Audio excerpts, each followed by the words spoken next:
The emergency bunker shook again as another explosion echoed across the dying city above. Ambassador Vera Thane pressed her scaled hands against the communication console, watching the readings flicker with each impact. Through the reinforced walls, she could hear the screams of her people growing fainter. The Korthak had been thorough. For 3 days their massive warships had hung in the sky like black storms, raining death on everything below. The Zilani military had lasted barely 6 hours. Their beautiful crystal cities, built over centuries, were now nothing but glowing craters. Their orbital stations were twisted metal drifting in space. Their colonies on the outer worlds had gone silent one by one. Vera was the last, the final member of the High Council, hidden in a bunker that would not protect her much longer. The Korthak ground forces were already moving through the ruins above, hunting for survivors.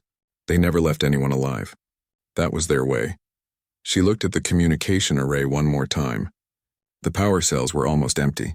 She had maybe one chance to send a message before the bunker systems failed completely.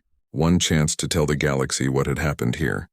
One chance to make sure someone remembered. The Zilani had been a peaceful people. They had spent their time studying the stars, creating art and sharing knowledge with other species. They had no enemies. They had never hurt anyone. But the Korthak did not care about such things. They conquered because they could. They destroyed because it pleased them. They killed because they enjoyed the fear in their victims' eyes. Vera's fingers moved across the console, setting up a broad-spectrum transmission.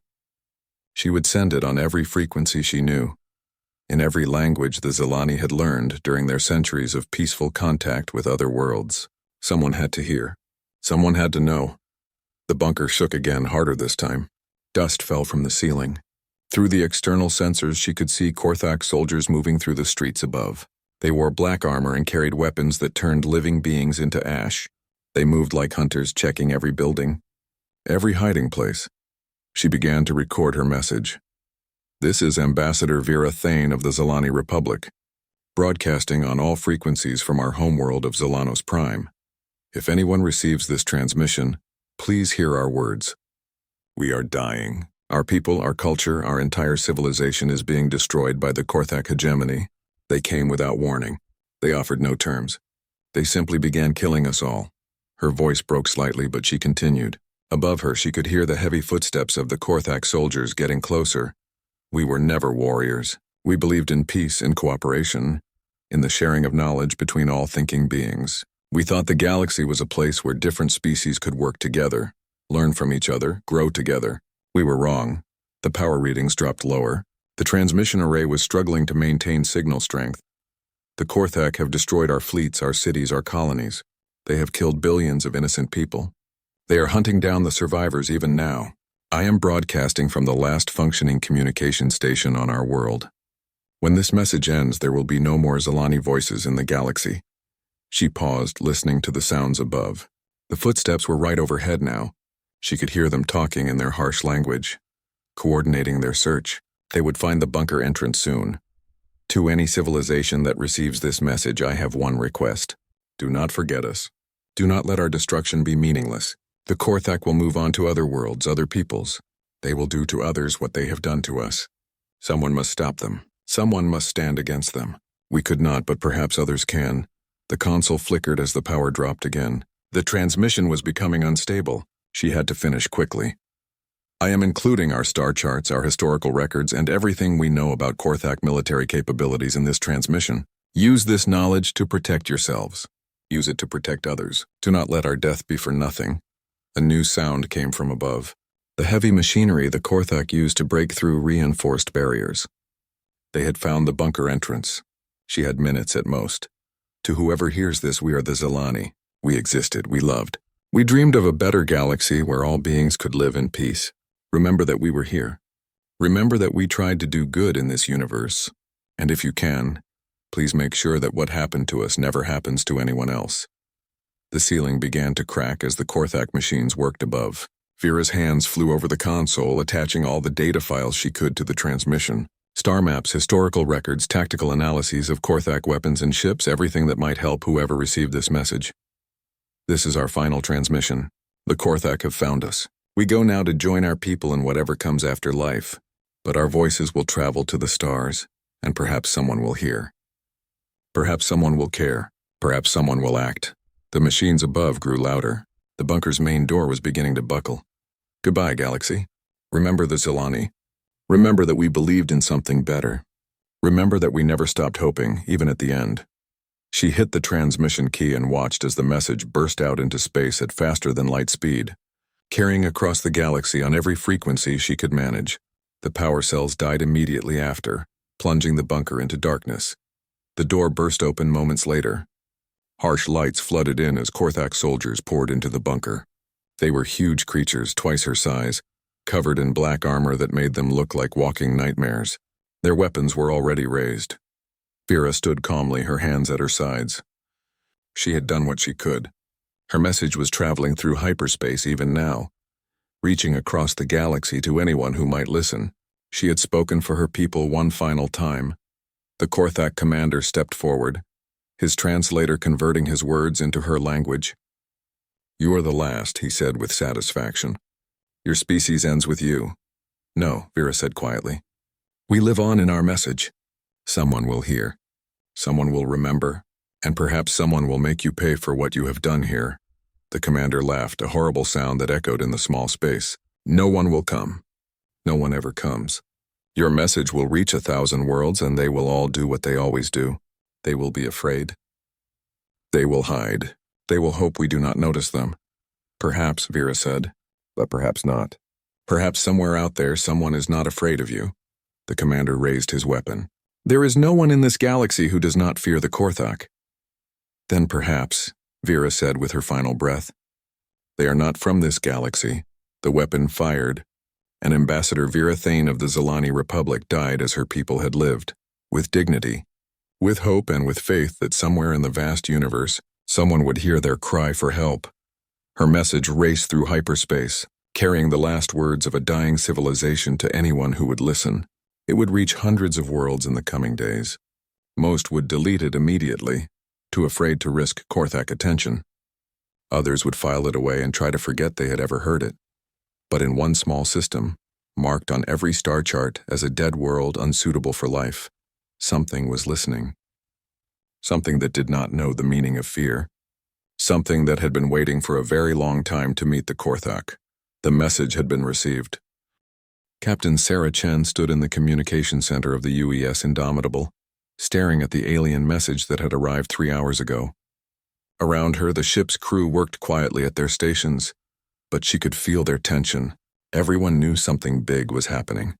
The message had come through the deep space monitoring array on Pluto Station. At first, the technicians thought it was just another piece of cosmic background noise, but when the computers analyzed it, they found something incredible. It was a distress call from another species, broadcast on frequencies that no human civilization should have been able to detect. "Play it again." "Rodriguez," Sarah said to the communications officer. The voice that filled the room was clearly not human. It was higher-pitched with a musical quality that made it sound almost like singing.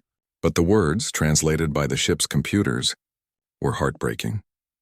"This is Ambassador Vera Thane of the Zilani Republic, broadcasting on all frequencies from our homeworld of Zelanos Prime.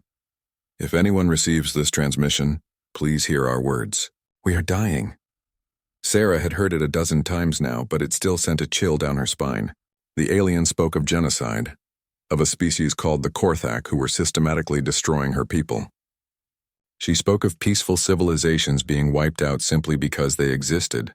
She spoke of hope that someone somewhere would hear and remember. "Captain," Rodriguez said quietly, "Admiral Martinez wants to speak with you. Priority channel." Sarah nodded and walked to her private communication booth. The Admiral's face appeared on the screen, looking as grim as she felt. "Sarah, I assume you've heard the message." "Yes, sir. Multiple times. What are your orders?" Admiral Martinez leaned back in his chair. Behind him, Sarah could see the Earth Defense Command Center buzzing with activity. "I've been in emergency session with the Joint Chiefs for the past 2 hours. This is the first contact we've ever had with alien intelligence, and it's a cry for help." Sarah waited. She knew the Admiral well enough to know he was working up to something big. According to the star charts included in the message, the Zilani homeworld is approximately 200 light-years from here. That's farther than any human ship has ever traveled. "The Indomitable can make it, sir. My crew is ready." "I know they are. That's why I'm giving you command of the relief mission. But Sarah, you need to understand what you're volunteering for. We know nothing about these Korthak except what the Zilani told us. We don't know their technology, their tactics, or their numbers. For all we know, they could have weapons that would turn our ships into dust. Sarah thought about the voice and the message. The fear, but also the hope. The belief that someone out there would care enough to help. Sir, with respect, these people are being murdered. If we don't help them, who will? The Admiral smiled grimly. That's exactly what I hoped you'd say. You'll have the full Third Fleet under your command. 12 ships, including 3 heavy cruisers. I'm also sending Colonel Morrison's Marine Battalion. If you're going into a fight, you'll have backup. When do we leave? As soon as the ships are ready. The message was transmitted 3 days ago. Even if some of the Zilani are still alive, they won't be for long. Sarah felt the familiar weight of command settling on her shoulders. This was what she had trained for her entire life. But she had never imagined her first major mission would involve saving an alien species from genocide. Sir, there's something else we need to consider. If we do this, we're announcing humanity's presence to the galaxy. There's no going back from that. Admiral Martinez nodded slowly. The President and the Council have already discussed that. They've decided that a species willing to commit genocide is not one we want to hide from forever. If these Korthak are as dangerous as the message suggests, they'll find us eventually anyway. Better to meet them on our terms. Understood, sir. We'll be ready to jump in 6 hours. Good luck, Captain. And Sarah? Make them proud. Make us all proud. The connection ended and Sarah stood alone for a moment, processing what she had just agreed to. In 6 hours, she would lead a human fleet farther from Earth than any human had ever gone. To fight an enemy they knew nothing about. To save a species they had never met. She walked back onto the bridge, where her crew was already preparing for departure. Lieutenant Commander James Park, her first officer, looked up as she approached. Crew briefing in 10 minutes, she announced. We have a mission. The briefing room filled quickly with her senior staff. Sarah looked around at the faces of her officers, some of the best the human military had to offer. They were engineers, tacticians, pilots, and Marines. They had trained for combat against human enemies, but now they were about to face something completely unknown. Ladies and gentlemen, she began. 3 hours ago, we received a distress call from an alien civilization. They're being systematically destroyed by another alien species called the Korthak. We've been ordered to mount a rescue mission. The room was completely silent. Sarah could see the mix of excitement and fear on their faces. I won't lie to you. This is going to be dangerous. We're traveling farther from home than any human has ever gone.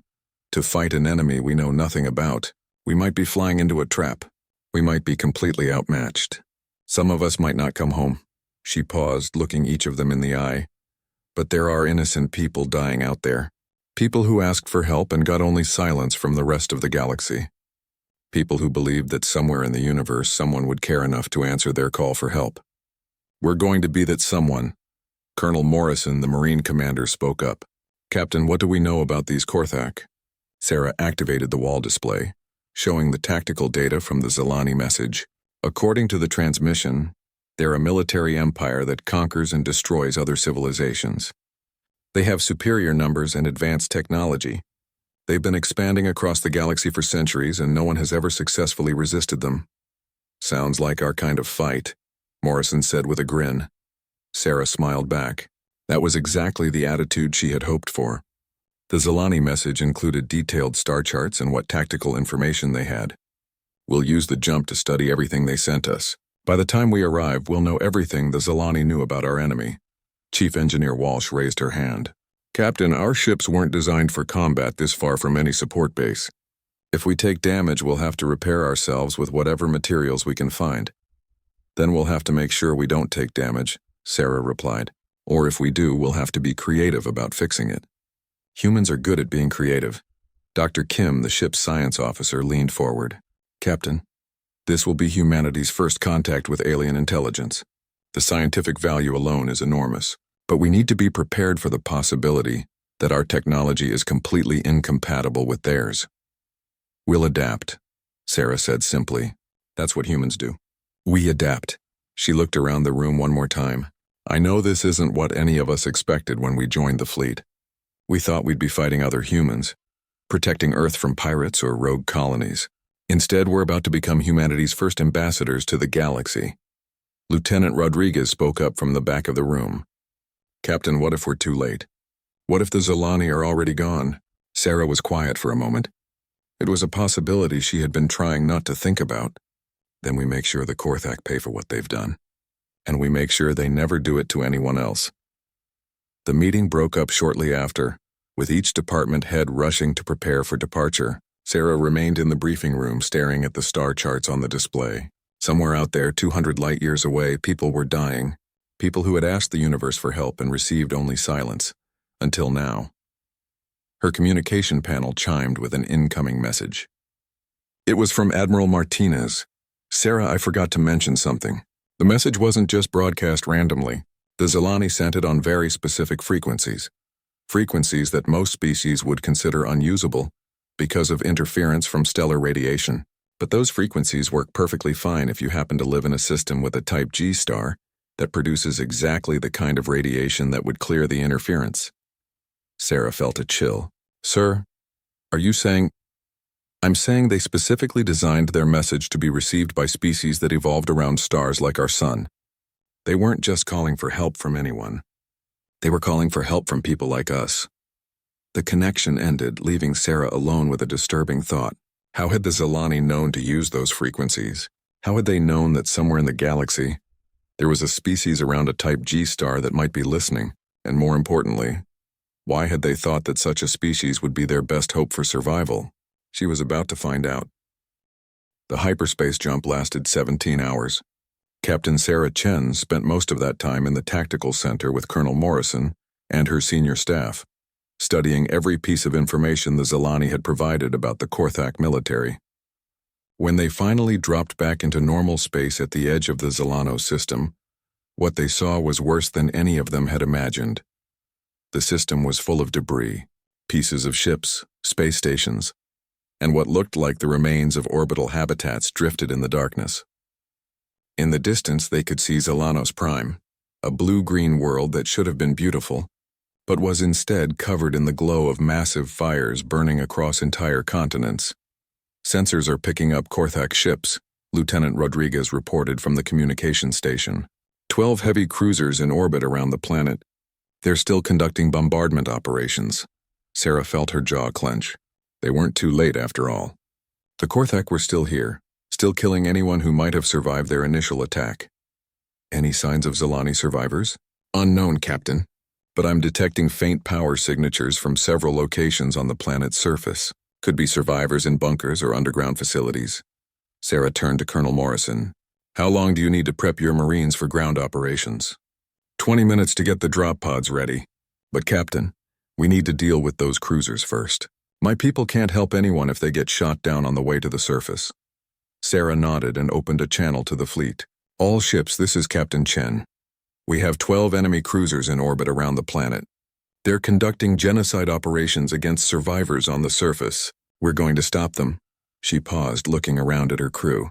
Everyone was at their station, ready for combat. These people had trained their entire lives for this moment, even if none of them had ever imagined it would be against alien enemies. Remember, we're here to save lives, not to start a war. But if these bastards want to fight, we'll give them one they'll never forget. All ships, attack formation. Let's show them what humans can do. The Third Fleet moved forward in perfect formation. The Indomitable led the way, flanked by the heavy cruisers Manchester and Beijing. Behind them came the destroyers and support ships, spreading out to cover all approaches to the planet. The Korthak responded exactly as Sarah had hoped they would. The alien ships broke off their bombardment and moved to intercept the human fleet. Apparently, they weren't used to anyone actually challenging them. Their formation was aggressive but sloppy, designed more for intimidating helpless civilians than fighting an actual military force. Their ships are larger than ours, reported Lieutenant Park from the tactical station, but their energy signatures suggest they're not as heavily armored as our cruisers' weapons. Range in 30 seconds, announced Lieutenant Walsh from the weapons console. Sarah opened the general fleet channel. All ships fire at will. Target their weapons and engines first. Let's see what they're made of. The space battle began with a massive exchange of energy weapons. The Korthak ships fired first, sending beams of red energy toward the human fleet. Sarah watched as the shots struck the Indomitable's shields, causing barely a flicker in the defensive systems. Their weapons are powerful, but they're using focused energy beams, reported Walsh. Our dispersal shields are handling them easily. Return, fire, the human ships responded. With their own weapons, kinetic rounds fired at enormous velocity, guided missiles with adaptive targeting systems, and pulse lasers designed to penetrate enemy armor. The difference in tactics was immediately obvious. The Korthak had expected their enemies to trade long-range energy blasts until someone's shields failed. They had not expected the humans to close distance rapidly, while firing solid projectiles that ignored energy shields entirely. The first Korthak cruiser died when a salvo of kinetic rounds from the Manchester punched through its hull like it was made of paper. The alien ship broke apart in a series of explosions, its crew never having faced an enemy that fought like the humans. Enemy ship destroyed, Walsh reported. 2 more are taking heavy damage.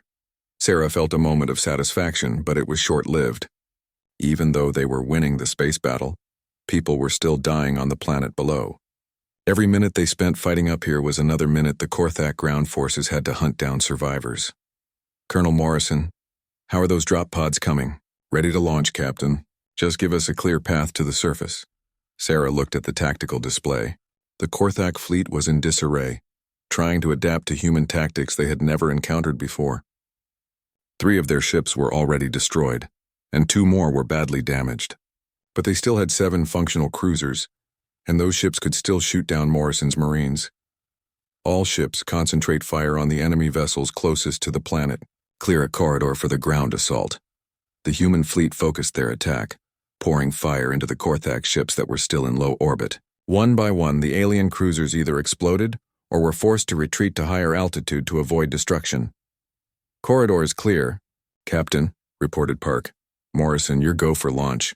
The drop pods shot out from the Indomitable like bullets, accelerating toward the planet's surface at tremendous speed. Each pod contained 12 Marines in full combat armor, along with enough supplies and ammunition to fight for days if necessary. As the pods fell toward the planet, Sarah continued to coordinate the space battle. The remaining Korthak ships were trying to retreat, but she wasn't going to let them escape to call for reinforcements. Pursue and destroy, she ordered. Don't let any of them get away. The human ships chased down the fleeing Korthak vessels, picking them off one by one. The aliens' technology was advanced, but their tactics were designed for fighting people who would give up when faced with superior force. They had no idea how to deal with an enemy that seemed to become more dangerous the worse the odds got. Meanwhile, on the planet's surface, Colonel Morrison's Marines were making contact with the Korthak ground forces. The initial reports were encouraging. Contact with enemy infantry, Morrison's voice crackled over the radio. They're equipped with energy weapons and powered armor, but they're not expecting close-quarters combat. My people are tearing through them, Sarah smiled grimly. The Korthak were about to learn why humans had spent thousands of years perfecting the art of warfare. They were fighting a species that had evolved on a world where everything was trying to kill them, where only the strongest and most adaptable survived. Captain, Rodriguez called out excitedly, I'm receiving a transmission from the planet. It's on Zalani frequencies. Put it through. A new voice filled the bridge, speaking in the same musical language they had heard in the original distress call. The computer's translation came a moment later. Unknown ships, this is Vera Thane. I cannot believe you actually came. Who are you? How did you find us? Sarah felt a chill of surprise. According to the message they had received, Vera Thane was supposed to be dead. Somehow the Zalani ambassador had survived. Ambassador Thane, this is Captain Sarah Chen of the human vessel Indomitable. We received your distress call and came as quickly as we could. Are you injured? Do you need medical assistance? There was a long pause before Vera responded. Humans, I have never heard of your species. But you came. You actually came when no one else would. We're here now. My Marines are engaging the Korthak ground forces.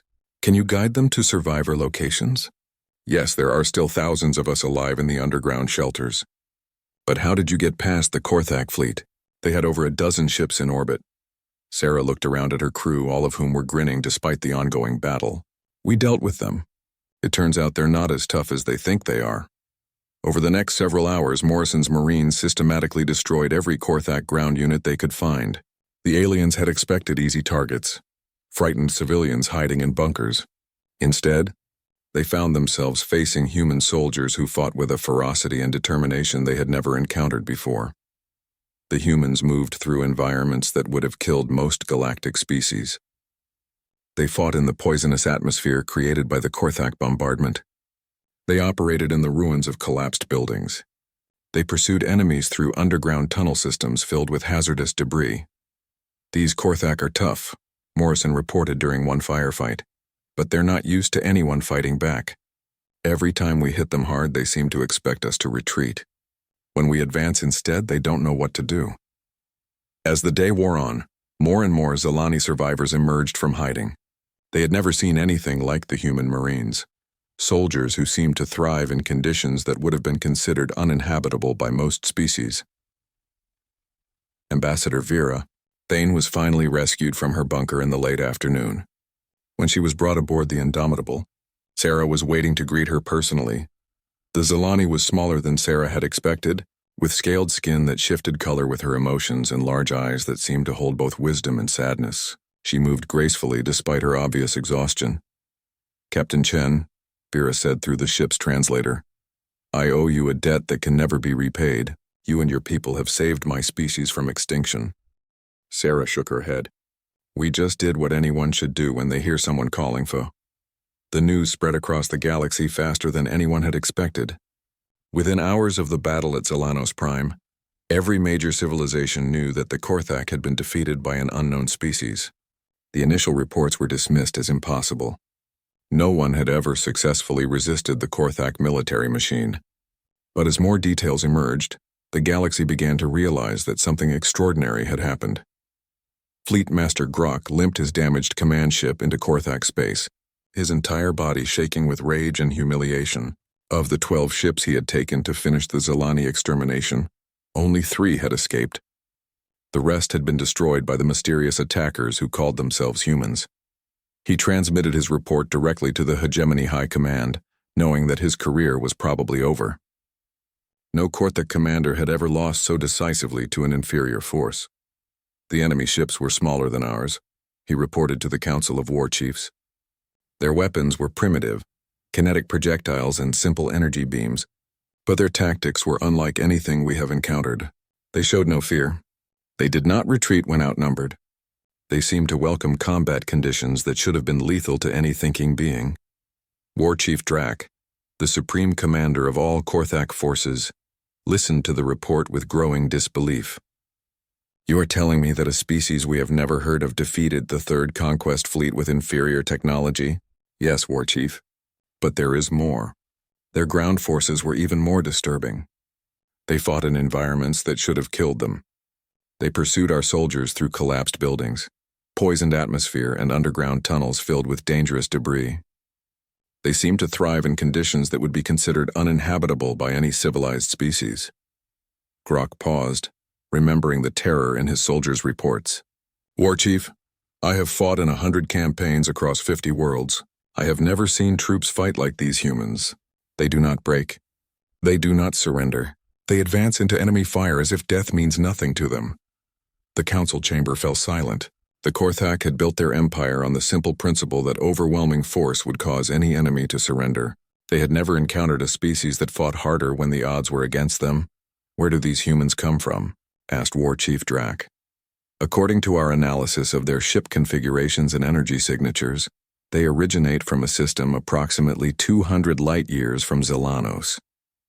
The system is marked in our star charts as uninhabitable.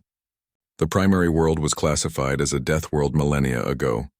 War Chief Drac stood slowly, his massive frame casting shadows across the chamber. "A death world?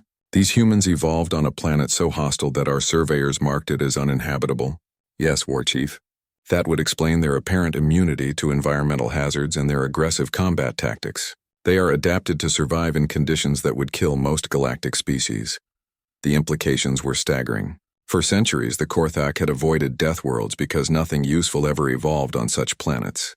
The idea that a death world could produce an advanced, spacefaring civilization was something they had never considered.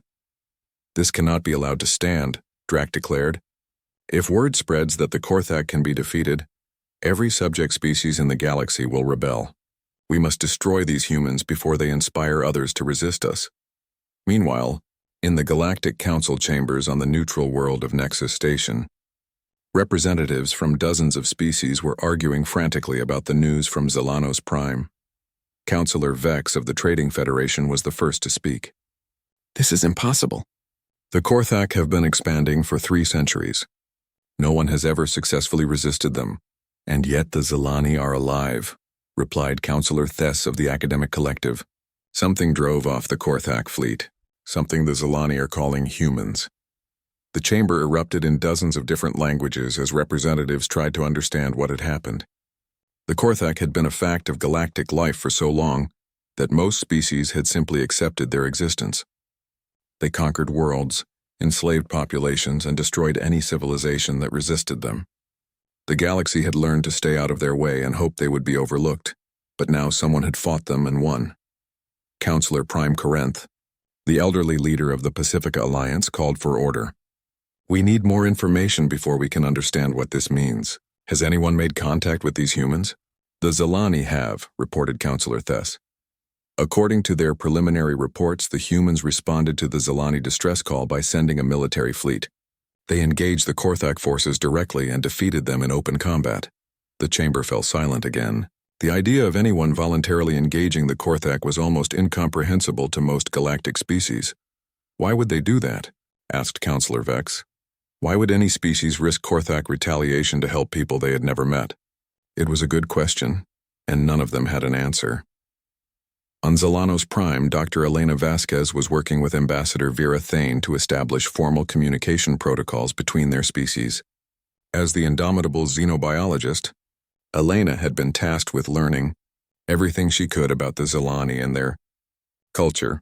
What she was discovering was both fascinating and heartbreaking. Your people built this entire civilization without ever developing military technology? Elena asked, looking at the holographic displays showing Zelani history. We saw no need for weapons, Vera replied, her scales shifting to a pattern that indicated sadness.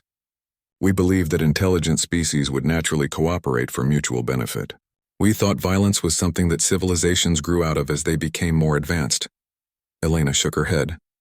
That's actually a beautiful way to think about the universe. But unfortunately, not everyone shares that philosophy. So we discovered. Tell me about your people, Dr. Vasquez. How did humans develop such effective military technology? Elena was quiet for a moment, thinking about how to explain human history to someone whose species had never known war. We developed weapons because we had to. Our planet is dangerous. The weather can kill you. The animals can kill you. The geology can kill you. Even the plants can kill you in some places. For most of our history, humans were just trying to survive long enough to reproduce. Vera's scales shifted to a pattern of confusion. But surely once you developed technology, you could control your environment. To some extent. But by then, we had also developed the ability to kill each other with that same technology. We've been fighting wars for thousands of years. Vera, sometimes for resources, sometimes for territory, sometimes just because we couldn't agree on how to live together. That sounds terrible. Elena smiled sadly. It was. But it also made us very good at fighting when we need to. And it taught us to value the times when we don't have to fight. When we heard your message asking for help against genocide, every human who heard it felt the same thing. We couldn't let that happen. Not if we could stop it. Vera was silent for a long time, processing what Elena had told her. Finally, she spoke again. Dr. Vasquez, there is something I need to tell you. Something about the message I sent. What is it? I did not send it randomly. The Zelani have been studying the galaxy for centuries, and we have noticed patterns in the way different species develop. Species that evolve on peaceful worlds tend to be cooperative but weak. Species that evolve on hostile worlds tend to be aggressive but often destroy themselves before reaching space. Elena felt a chill. Are you saying you specifically looked for species like humans? I am saying that when we needed help, we looked for a species that would be strong enough to fight the Korthak, but stable enough to reach space without destroying itself. The frequencies I used for my transmission would only work for species that evolved around Type G stars. Stars that produce enough radiation to forge strong, adaptable life forms, but not so much as to prevent the development of complex civilization. Elena stared at the alien ambassador, You were specifically calling for Deathworlders. I was calling for someone who could do what we could not. Someone who would fight when fighting was necessary. Someone who would not abandon us to die simply because helping us was dangerous. The implications were staggering. The Zilani hadn't just sent out a random distress call. They had specifically designed their message to reach species like humanity, species that had evolved on dangerous worlds and developed the strength and determination that came from constant struggle. Elena's communicator chimed with an incoming message from Captain Chen. Dr. Vasquez, we're receiving long-range communications from multiple sources. The news about what happened here is spreading fast, and some of the messages are concerning. Elena and Vera made their way to the bridge where Captain Chen was reviewing incoming transmissions. The main screen showed dozens of messages from different parts of the galaxy, all discussing the defeat of the Korthak at Zelenos Prime. What's the situation, Captain? Elena asked, mixed. Some of the messages are from species offering support and alliance. They're excited that someone finally stood up to the Korthak, but others are warning us that the Korthak will retaliate. And a few are advising us to surrender ourselves to avoid if. 3 months after the battle at Zelenos Prime, the largest military fleet in Korthak history dropped out of hyperspace at the edge of the Sol system. War Chief Drac had assembled over 200 ships for this assault, including the massive fortress ships that the Korthak used to crack planetary defenses. He expected to find a single inhabited world defended by a handful of primitive vessels. What he found instead changed his understanding of what was possible. The Sol system was armed. Not just defended, armed like a fortress designed by madmen. Every major asteroid in the belt had been hollowed out and converted into a weapons platform. The moons of the outer planets bristled with defensive installations. Mars itself seemed to have been transformed into a giant military base, with launch bays and weapons emplacements visible from space. But it was Earth's moon that truly shocked the Korthak commander. The entire surface had been covered with massive railgun batteries, their barrels pointed outward toward space. As Drac watched in growing alarm, the lunar surface began to open like a flower, revealing weapons systems that looked capable of destroying capital ships. How is this possible? He demanded of his tactical officers. Our intelligence indicated this was a primitive species. War Chief, his sensor operator reported nervously. I'm detecting over 300 human vessels in the system. They appear to be arranged in defensive formations around the inner planets. Drac studied the tactical display with growing unease. The human fleet was spread throughout the system in patterns he didn't recognize. Some ships were hiding in the asteroid belt. Others were positioned near the gas giants. A large concentration was gathered near the third planet, Earth itself. Their formations make no sense, complained his tactical officer. They've divided their forces across the entire system. We can destroy them piecemeal. But Drac wasn't so sure. He had survived the disaster at Zelenos Prime, and he knew that humans didn't think like other species. Their tactics seemed random until you realized they were doing exactly what they intended to do. On Luna Base, Admiral Rodriguez watched the Korthak fleet through the massive observation windows of the command center. Around him, hundreds of technicians and officers coordinated the defense of humanity's home system. This was the moment they had been preparing for since the first reports of hostile alien civilizations had reached Earth decades ago. Status report. He ordered. All lunar batteries are online and targeted, reported Colonel Nash. Mars Command reports ready. The asteroid platforms are armed and tracking. Fleet units are in position throughout the system. Admiral Rodriguez nodded, feeling the weight of 3 billion human lives on his shoulders. When Captain Chen's reports from Zelenos Prime had reached Earth, the government had made a decision that would have seemed insane to most galactic species. Instead of trying to hide or negotiate, they had chosen to make the Sol system into a killing field. Sir, the communications officer called out, we're receiving a transmission from the Korthak fleet. They're demanding our surrender. Put it through. The main screen filled with the image of War Chief Drac. His reptilian features twisted in an expression of contempt. When he spoke, the translation came through the ship's computers. Humans of the Sol system. I am War Chief Drac of the Korthak hegemony. You have interfered with our operations and destroyed our ships. For this crime, your species will be exterminated. Surrender now, and your deaths will be quick. Admiral Rodriguez stood slowly, looking directly into the camera. War Chief Drac, this is Admiral Rodriguez of Earth Defense Command. You came to our system uninvited, threatened our people, and demanded our surrender. I have a counteroffer. He paused, letting the moment build. Leave now and we won't destroy your entire fleet. Drac's expression shifted from contempt to rage. You dare threaten us? We have over 200 ships. You cannot possibly resist the might of the Korthak. Rodriguez smiled grimly. You want to test that theory? Come ahead. We'll show you what a death world can really do. The transmission ended and Rodriguez turned to his staff. Gentlemen, initiate Protocol Ragnarok. Let's give our guests the full Earth experience. Across the Sol system, automated systems that had been built over decades came online. The asteroid belt transformed from a collection of rocky debris into a maze of weapons platforms and defensive positions. The outer planets revealed hidden installations that began launching clouds of automated hunter-killer drones. Mars opened up like a weapons cache, deploying everything from orbital defense platforms to mobile attack craft. But the real surprise was Earth itself. As the Korthak fleet moved toward the inner system, expecting to face the standard defensive arrangement of ships in orbit around the planet, Earth's atmosphere began to light up with launch trails. Thousands of them. What are they launching? Drac demanded as his sensors tried to track the massive number of objects rising from the planet's surface. Unknown, War Chief. The objects are too small to be ships, but there are far too many to be missiles. The answer came when the objects reached space and began to unfold. They were combat platforms, automated weapon systems that could operate independently or as part of a coordinated network. Within minutes, Earth was surrounded by a shell of defensive platforms, each one armed with multiple weapon systems and protected by advanced shielding. This is impossible, Drac muttered. No species maintains this level of military preparation in peacetime. His tactical officer looked up from his displays with confusion. War Chief, these humans appear to have militarized their entire star system. Every planet, every moon, every large asteroid has been converted into some kind of military installation. Drac was beginning to understand what he was really facing. These humans hadn't just built a military to fight wars.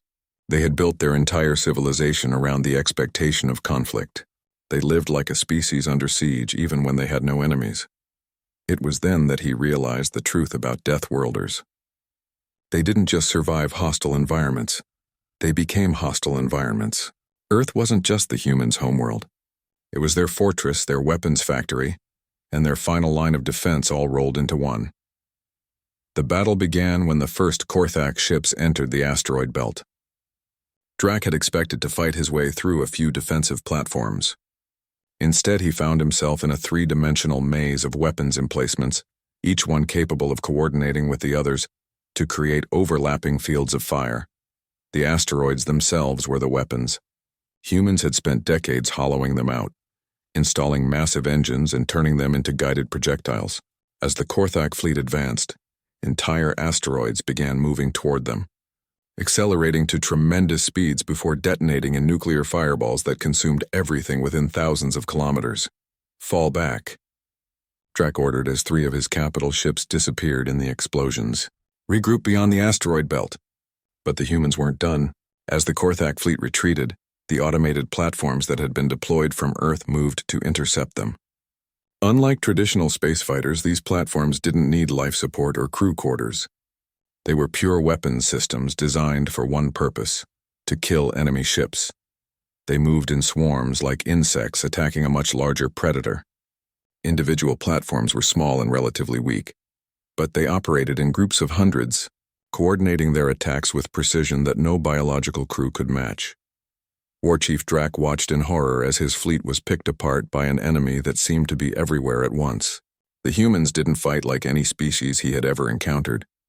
They didn't have grand strategies or elegant tactics. They simply built more weapons than their enemies could possibly destroy and used them all at the same time. War Chief, his communications officer reported, we're losing ships faster than we can count them. The humans have more weapons platforms than we have ships. Drac looked at the tactical display and realized the terrible truth. The humans hadn't just prepared for this battle. They had built their entire civilization around the idea that someday, someone like him would come to destroy them, and they had made sure they would be ready. The lunar batteries opened fire for the first time, sending massive kinetic rounds across the system at significant fractions of light speed. Each shot hit with the force of a small nuclear weapon, and there were hundreds of batteries firing continuously. At the same time, Mars launched its own contribution to the battle. Clouds of self-replicating hunter-killer drones that sought out enemy ships and destroyed them through swarming tactics. The gas giants revealed their hidden secret: massive magnetic acceleration platforms that hurled projectiles across the system with deadly accuracy.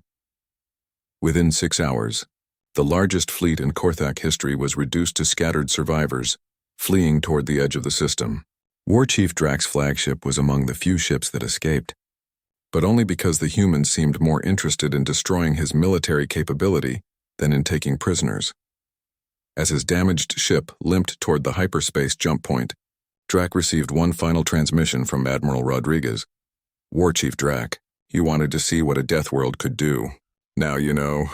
Take this message back to your people. Earth is protected. Humanity is not your prey, and if you ever threaten innocent people again, we will find you."